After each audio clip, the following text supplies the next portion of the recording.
Assalamualaikum warahmatullahi wabarakatuh. Halo semua, kenalkan kembali lagi bersama saya Ahmad Reza Dimasya. Pada kesempatan kali ini, saya akan mempresentasikan materi hubungan industri yang berjudul tentang serikat pekerja. Langsung saja kita ke pembahasannya ya, teman-teman. Untuk yang pertama, kita mulai dulu dari pendahuluannya. Serikat pekerja memainkan peran sentral dalam melindungi dan meningkatkan kesejahteraan pekerja di seluruh dunia.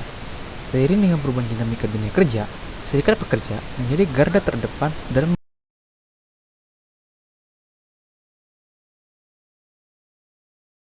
menjelajahi mengapa serikat pekerja penting dan bagaimana perannya berubah seiring waktu. Selanjutnya, pertama-tama kita mulai dari pengertiannya terlebih dahulu. Serikat pekerja atau serikat buruh merupakan sarana untuk memperjuangkan, melindungi, dan membela kepentingan dan kesejahteraan pekerja atau buruh beserta keluarganya, serta mewujudkan hubungan industrial yang berharmonis, dinamis, dan berkeadilan. Selanjutnya yaitu hak dan manfaat yang diperjuangkan oleh para serikat pekerja. Yang pertama, para serikat pekerja atau serikat buruh ini memperjuangkan yaitu yang pertama, negosiasi upah dan kondisi kerja. Serikat pekerja berperan dalam perundingan untuk memastikan pekerja menerima upah yang adil dan kondisi kerja yang aman. Yang kedua yaitu jaminan kesejahteraan. Melalui serikat pekerja dapat memperoleh jaminan kesejahteraan seperti asuransi kesehatan, cuti, dan program pensiun. Yang ketiga yaitu perlindungan terhadap diskriminasi. Serikat pekerja membela hak-hak anti-diskriminasi, memastikan bahwa pekerja diperlakukan secara adil tanpa memandang latar belakang mereka. Selanjutnya itu yang nomor 4 yaitu jam kerja yang wajar. Pemastian jam kerja yang wajar dan dukungan terhadap kebijakan cuti merupakan perjuangan serikat pekerja untuk menciptakan keseimbangan antara kehidupan kerja dan kehidupan pribadi. Lalu yang kelima yaitu perlindungan terhadap PHK. Serikat pekerja berupaya untuk memberikan perlindungan terhadap pemutusan hubungan kerja yang tidak adil dan untuk memastikan adanya prosedur yang adil dalam kasus PHK. Yang keenam yaitu solidaritas dan dukungan sosial. Membangun solidaritas di antara pekerja dan menyediakan dukungan sosial untuk mengatasi masalah di tempat kerja. Selanjutnya itu sejarah serikat pekerja di dunia. Serikat buruh atau serikat pekerja lahir di Inggris pada tahun 1812 sebagai wadah perjuangan melawan eksploitasi kapitalis terhadap buruh. Awalnya, perjuangan tersebut hanya pada kalangan-kalangan pabrik, industri, dan berkembang ke tingkat nasional. Bahkan, dunia seturut logika perkembangan dan pergerakan arus modal. Pada masa itu, sistem perbajakan dan banyak institusi keagamaan yang memiliki berbagai program karitatif dengan tujuan memperbaiki nasib kaum buruh. Tetapi, masih jauh dari harapan. Kesenjangan ekonomi antara pemilik modal dan kaum buruh terus melebar jauh. Dan berikut poin-poin dari sejarah serikat pekerja di dunia. Yang pertama itu adalah revolusi industri yang bermula pada akhir abad ke-18 hingga awal abad ke-19. Munculnya serikat pekerja seiring dengan revolusi industri di Inggris dan Eropa. Pekerja pabrik menghadapi kondisi kerja yang buruk, memicu kebutuhan untuk perlindungan kolektif. Yang kedua yaitu gerakan Chartist pada tahun 1838 sampai 1848. Gerakan di Inggris memperjuangkan hak politik dan hak ekonomi, menekankan hak pilih universal, menandai langkah penting dalam perjuangan pekerja. Lalu ada juga Haymarket Riot pada tahun 1886. Demonstrasi di Chicago yang berujung pada bentrokan dan ledakan bom memicu perhatian internasional terhadap hak-hak pekerja. Lalu selanjutnya yaitu American Federation of Labor atau AFL di tahun yang sama yaitu 1886, didirikan di AS sebagai federasi serikat pekerja yang lebih terorganisir dan fokus pada perjuangan hak-hak pekerja tertentu.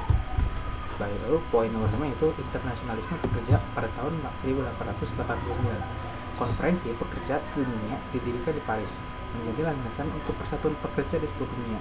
Lalu yang keenam yaitu Revolutionary Industrial Unionism tahun 1905, pembentukan Industrial Worker of the World atau IWW di AS dengan penekanan serikat pekerja yang lebih radikal.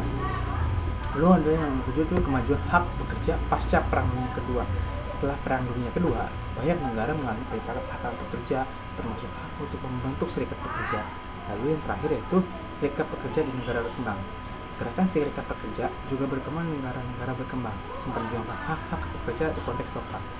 Sejarah serikat pekerja mencerminkan evolusi perjuangan pekerja di berbagai konteks sejarah dan perubahan dalam kondisi kerja, melibatkan perjuangan untuk hak dasar dan kesejahteraan pekerja.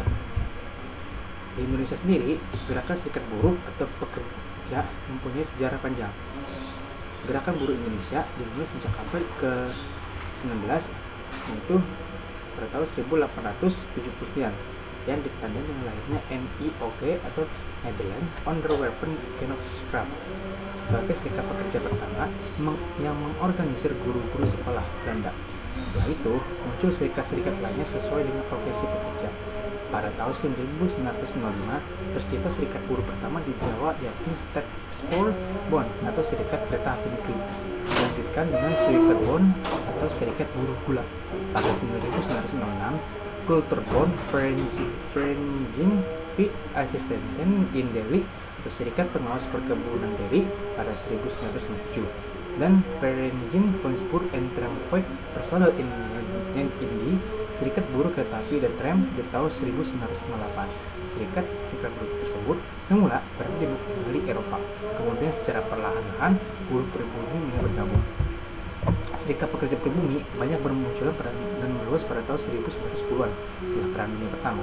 Contohnya, pada tahun 1911 terbentuk Perkumpulan Bumi Putra Pabean atau PBP. Perkembangan serikat pekerja semakin pesat setelah Indonesia merdeka, di mana banyak partai politik membentuk serikat pekerja seperti NU dengan Serikat Buruh Muslimin Indonesia atau Sarbomusi, PNI dengan Kesatuan Buruh Marhaenis atau KBM, dan PKI dengan Kesatuan Buruh Marhaenis atau SOK-BSI. Di masa Orde Baru, SOBSI dibubarkan dan digantikan oleh Serikat Pekerja Seluruh Indonesia atau SPSI. Era reformasi menciptakan fenomena baru dengan munculnya Serikat Pekerja Baru, dan Undang-Undang Nomor 1/21 Tahun 2000 tentang Serikat Pekerja memberikan dukungan bagi serikat pekerja untuk berperan lebih aktif dalam memperjuangkan kepentingan pekerja. Hingga saat ini, sejumlah serikat pekerja terdaftar di Kementerian Tenagakerja dan pemerintah mendorong pembentukan serikat pekerja tingkat perusahaan atau SPTP sebagai bagian dari perubahan dalam hubungan industrial di Indonesia. Sekian presentasi dari saya tentang sejarah serikat pekerja di dunia dan Indonesia. Terima kasih. Mohon maaf apabila saya ada kesalahan dalam penyampaian kata dan kalimat. Assalamualaikum warahmatullahi wabarakatuh.